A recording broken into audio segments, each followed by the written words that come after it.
Have you ever looked at a poster, an app, a film title, and felt something click? Google's homepage, Apple's launch videos, a single red dot on a black and white frame. You might think it's the color, or the font, or the animation, but honestly, it's something deeper. Somehow that design just worked. But when you try to replicate it, even with the same tools, same fonts, same layouts, it just doesn't feel right. It doesn't feel the same, it doesn't click. That's because what you're missing is over 100 years of thought. You see, before I was a YouTuber or a motion graphics designer or a video editor, I was a design obsessive. From obsessing over Swiss grids to experimenting with Disney's animation principles, I've spent years deconstructing what makes design not just work but feel intelligent. The next 8 minutes is a fast pass through everything that took the design world a century to learn. You see, design is a language that pushes the conscious aspect of our existence through subconscious. And in order to understand any language, what you need to know first is grammar. And the first stepping stone in the grammar of design is visual hierarchy. Now, visual hierarchy isn't just about big titles and small subheads. It's the system that tells you viewer what to look at first, second and last. And how is it achieved? It's achieved through alignment, color, contrast, proximity, size, texture and time. So the next time if you ever look at an Apple homepage or a clean Notion dashboard and know exactly where to click next, remember, these 7 core principles behind visual hierarchy are working their magic. Now combine that with Gestalt's principles or the science of how our brain organizes visual information. You see, the human brain is an incredibly complex organ capable of processing massive amounts of information in nanoseconds. But to do this work as efficiently as possible, our brains look for patterns or logic to speed up the process. This phenomenon is the basis of the Gestalt principles, a series of theories about human perception, that is, how our brains make sense of the visual information. For example, some of these principles include proximity,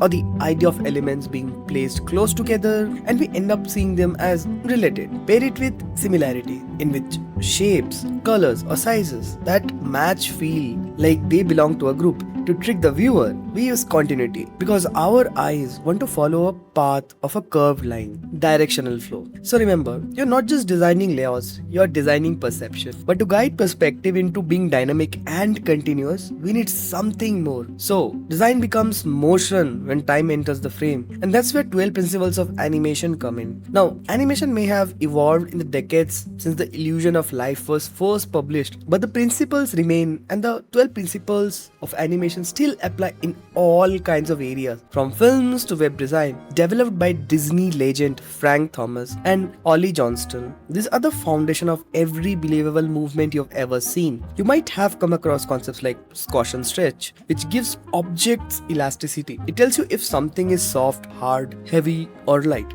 Anticipation sets the stage. Before a character jumps, they crouch. Button expands, it shrinks. Timing and spacing controls emotion. Slow pacing creates tension. Fast pacing builds energy. Follow through and overlapping action ensure things don't stop abruptly. Hair sways after the head stops. Clothes ripple after the movement. In motion design, these principles make text feel alive. They turn transitions into choreography. And what if I told you that how you cut a video can change its entire meaning, even with the same footage? That's the Kuleshov effect. In a famous experiment, Soviet filmmaker Lev Kuleshov showed the same neutral face followed by different scenes: soup, a children, a coffin. Audiences perceived hunger, love, grief based on what followed. Now, this is the basis of editing psychology. Meaning isn't in the shot, it's in the sequence. Then there's continuity editing, the invisible glue that makes your video feel seamless. Matching angles, eye lines, lighting. It keeps the viewer inside the story, not distracted by the mechanic.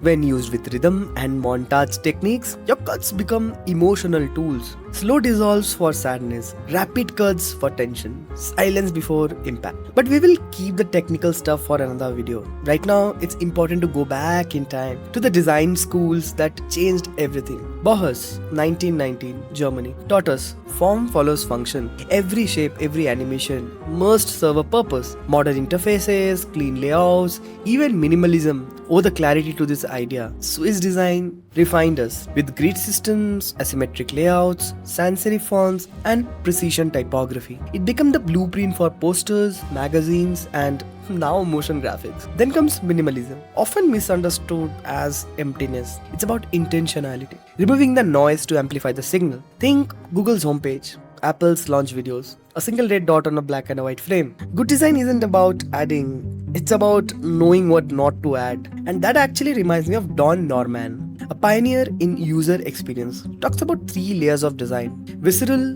what it looks like; behavioral, how it works; and reflective, how it makes you think about yourself. A good design doesn't just look nice or function well. It makes you feel smart, understood, powerful. And when motion design gets this right, it becomes emotional architecture. So the next time you see a thumbnail that feels crisp, a title animation that hits hard, or an app that just feels right, stop, look again, ask, why does this work? Because behind every pixel is a philosophy. Behind every cut is a decision. You don't need better tools. You need better understanding. And now you're 100 years ahead. So if you feel you want to know about my sound design or Gestalt, drop a comment below. If not, subscribe for more. Join my Discord for the entire philosophies behind my cuts, transition and design. Let's make things not just beautiful but intentional. Peace out, future designer.